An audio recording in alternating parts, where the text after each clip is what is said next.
हरे कृष्णा राधे राधे। नमस्कार दोस्तों, आज के इस वीडियो में हम जानेंगे रमा एकादशी का व्रत साल 2024 में कब किया जाएगा।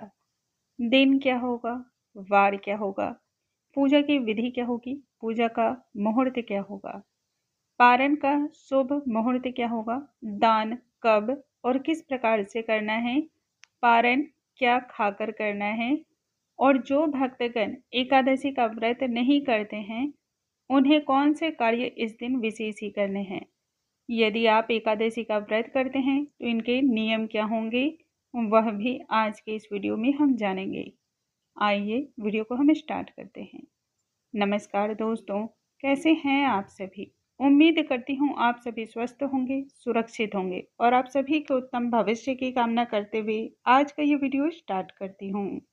एकादशी का व्रत सभी व्रतों का राजा कहलाता है। जो व्यक्ति एकादशी का व्रत करते हैं वैसे भक्त भगवान श्री हरि के हृदय के नजदीक होते हैं। उन भक्तों को वैकुंठ धाम की प्राप्ति होती है, संपूर्ण पाप नष्ट होते हैं, अंत समय में मोक्ष की प्राप्ति होती है, जीवन धन धान्य सुख संपदा से पूर्ण होता है। शास्त्रों में कहा गया है और भगवान श्री हरि स्वयं भी कहते हैं, एकादशी का व्रत करने वाले मनुष्य के जन्म जन्मांतर तक के पाप नष्ट हो जाते हैं तथा इससे मिलने वाले पुण्य फल इस जन्म में ही नहीं बल्कि आने वाले कई जन्मों तक मनुष्य को प्राप्त होते रहते हैं। सोचिए, जब एक एकादशी का व्रत इतना अधिक प्रभावशाली है, तब यदि आप संपूर्ण विधियों के अनुसार सदा के लिए एकादशी के नियम को धारण करते हैं तो कितनी बड़ी इसकी महिमा होगी। उसमें भी रमा एकादशी का व्रत। रमा अर्थात कि माँ लक्ष्मी। यह एकादशी माँ लक्ष्मी के निमित्त विशेष कर किया जाता है। जो भक्तगण रमा एकादशी का व्रत करते हैं उन पर भगवान श्री हरि की कृपा तो प्राप्त होती ही है, साथ ही साथ माँ लक्ष्मी की भी उस पर कृपा रहती है। सामान्यतः साल भर में 24 एकादशियां होती हैं, लेकिन जब अधिक मास लगता है तब यही एकादशी बढ़ करके 26 हो जाती है। भगवान श्री हरि को प्रिय और उन्हें बहुत अधिक प्रसन्न करने वाला यह सबसे सरल और उत्तम व्रत कहलाता है। एकादशी का व्रत सभी सुखों को प्रदान करने वाला होता है। कार्तिक माह के कृष्ण पक्ष में रमा एकादशी का व्रत किया जाता है। साल 2024 में एकादशी तिथि का आरंभ 27 अक्टूबर की सुबह 5:23 पर होगी एवं इसकी समाप्ति 28 अक्टूबर की सुबह 7:50 पर होगा। हम सभी जानते हैं, सनातन धर्म में सूर्य उदय के साथ ही जो व्रत हमें प्राप्त होते हैं उन्हीं व्रतों को करने की महिमा बतलाई गई है। इस तरह से यदि हम देखते हैं तो व्रत हम सभी 28 अक्टूबर का रखेंगे। दिन सोमवार होगा। पारण का मुहूर्त अब हम जान लेते हैं। एकादशी का व्रत के जितना अधिक करने की महिमा बतलाई गई है, ठीक उतना ही सही समय पर पारण करना भी जरूरी माना गया है। यदि आप सही मुहूर्त पर पारण नहीं करते हैं तो इससे आप पर दोष लगता है। पारण का सही मुहूर्त अब जानते हैं। 29 अक्टूबर दिन मंगलवार की सुबह 5:39 से लेकर के 7:56 तक। यह व्रत विशेषकर उन लोगों को जरूर रखना चाहिए जो लक्ष्मी प्राप्ति की कामना रखते हैं, भगवान श्री हरि को प्रसन्न करना चाहते हैं। अब जान लेते हैं पूजा की विधि क्या होगी, फिर जानेंगे पारण के विषय में। पूजा के लिए एक दिन पहले से ही हमें एकादशी के नियम को धारण करना होता है, अर्थात कि 10वीं तिथि से ही हमें व्रत को धारण करना होता है। किस प्रकार से? सुबह नित्य क्रिया से निवृत्त होकर के स्नान इत्यादि करके दैनिक पूजा पाठ कर लें, भगवान सूर्य नारायण को जल अर्पण करें और पूजा संपन्न कर लें। तत्पश्चात शुद्ध सात्विक मन और भाव से, विचारधारा से भगवान श्री हरि के मंत्रों का ध्यान करते हुए भोजन को तैयार करें। उस भोजन को ग्रहण करें।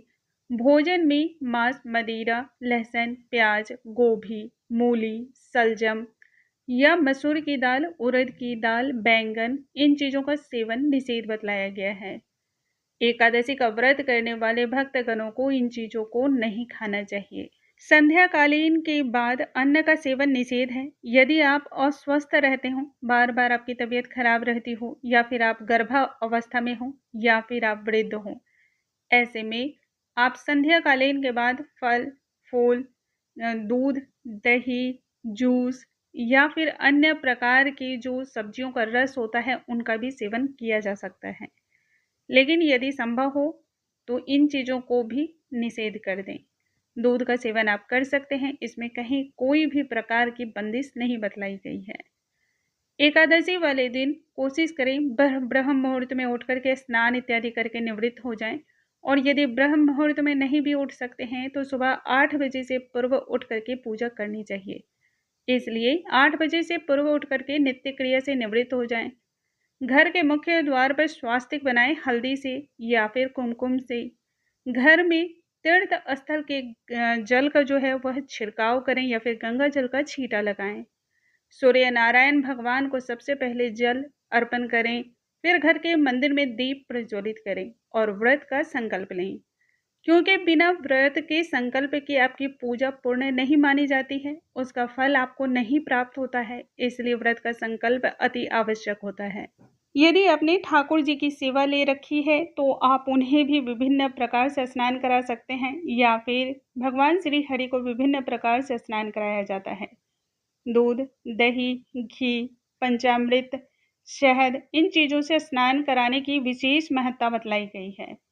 शंख में दूध भर करके लड्डू गोपाल को स्नान कराना या फिर ठाकुर जी को स्नान कराना, श्रीहरि को स्नान कराना बहुत ही मंगलदायी माना गया है।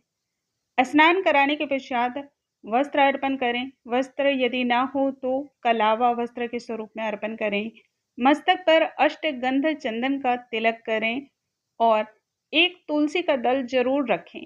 कहते हैं जो व्यक्ति कार्तिक के माह में भगवान श्री हरि के मस्तक पर एक तुलसी का दल रख देता है या तुलसी की मंजरी रख देता है, उसके जन्म जन्मांतर के पाप छू हो जाते हैं। इसलिए यह बहुत ही शुभ माना जाता है। याद रखें, तुलसी के दल या तुलसी की मंजरी को एकादशी के दिन आपको नहीं तोड़ना है। एकादशी के दिन बहुत सारे भक्तगण पूछते हैं एकादशी में तुलसी में जल अर्पण करना चाहिए अथवा नहीं, तो हाँ, बिल्कुल किया जा सकता है, लेकिन द्वादशी के दिन गलती से भी तुलसी में जल अर्पण नहीं किया जाता है। एकादशी में जब आप तुलसी में जल अर्पण करें तो ध्यान रखें कि तुलसी के एक पत्ते में भी कहीं से कोई हरकत नहीं होनी चाहिए। यदि आप इस तरह से जल अर्पण कर सकते हैं तभी करें, वरना निषेध है। यदि आप एक दिन पूर्व तुलसी के दल को तोड़ना भूल गए हों, तब जो गिरी हुई तुलसी है उन्हें ही धो करके पूजा में इस्तेमाल किया जा सकता है। भगवान श्री हरि को तुलसी की माला, तुलसी की मंजरियों की माला अर्पण की जाती है, वैजयंती माला अर्पण किया जाता है। भोग में ऋतुफल, आंवला या फिर तिल से बनी हुई मिठाइयों का भोग बहुत ही ज़्यादा शुभ होता है, तो संभव हो तो इन्हीं चीज़ों का भोग लगाएं। दिन सोमवार है और कार्तिक का माह है, तो भगवान श्री हरि पर इस दिन सफ़ेद तिल अवश्य ही अर्पण करें। यह बहुत ही विशेष और बहुत ज़्यादा फलदायी होता है। धूप दीप अर्पण करें, हाथों में पुष्प लेकर के व्रत की कथा सुने, आरती करें और अंत में क्षमा याचना करें। दूसरे दिन पारण से पूर्व दान अवश्य ही करें। यथासंभव ब्राह्मण को दान करना चाहिए और जरूरतमंद को अन्न, भोजन, वस्त्र का दान करना चाहिए। यदि आप दान ना कर पाए किसी भी कारण से, तो दान के निमित्त आप कुछ पैसे निकाल करके रख दें और जब आपको मौका मिले तब उस पैसे से आप कोई भी वस्तु खरीद करके जरूरतमंद को दान कर दें। शास्त्रों में कहा गया है, एकादशी व्रत करने वाले व्यक्ति जब तक दान नहीं करते हैं तब तक उन्हें पारण करने के बाद भी पूरा फल नहीं प्राप्त होता है। इसलिए जितना ज़्यादा संभव हो सके वह कार्य तो अवश्य ही करना चाहिए। पारण जब भी करें तो उस दिन जो आपने भोग लगाया है उन्हीं चीज़ों से पारण करना चाहिए। जैसे कि मैं द्वादशी को जो भोग लगाती हूँ वह पोहे का लगाती हूँ, चावल का लगा सकते हैं, आंवले का भी लगाती हूँ, तिल का लगाती हूँ। तो जो आपके पास उस दिन बन पड़ता है उन्हीं चीज़ों का भोग लगाना चाहिए। यदि कोई भी चीज़ ना मिल पाए तब तुलसी दल से आप भोग लगा करके उससे पारण कर सकते हैं। एक विशेष बात का याद रखें, व्रत रखने वाले व्यक्ति को एकादशी के दिन और पारण के वक्त दूसरे के यहाँ का अन्न और जल से पारण नहीं करना चाहिए। इस प्रकार से यदि आप एकादशी का व्रत करते हैं, निश्चय ही यह आपको सर्व सुख देने वाली होती है। जो भक्तगण एकादशी का व्रत ना कर पाए किसी भी कारणवश, उन्हें कम से कम तामसिक भोजन का त्याग करना चाहिए और किसी को आहत पहुंचाने वाले कोई कार्य नहीं करने चाहिए, ना ही किसी जीव जंतु को उनके द्वारा कष्ट होना चाहिए। उम्मीद करती हूँ आज का ये वीडियो आपके लिए बहुत ही लाभप्रद होगा। यदि वीडियो पसंद आया हो तो लाइक करना बिल्कुल ना भूलें। आपके एक लाइक से हमारा उत्साह बढ़ता है। इसे फैमिली और फ्रेंड्स में शेयर करें। ना जाने आपके एक शेयर से किसी पुण्य की प्राप्ति हो जाए, किसी इसका जो लाभ है वह प्राप्त हो जाए। अगले वीडियो में हम नई जानकारी के साथ फिर से मिलेंगे। तब तक के लिए नमस्कार दोस्तों।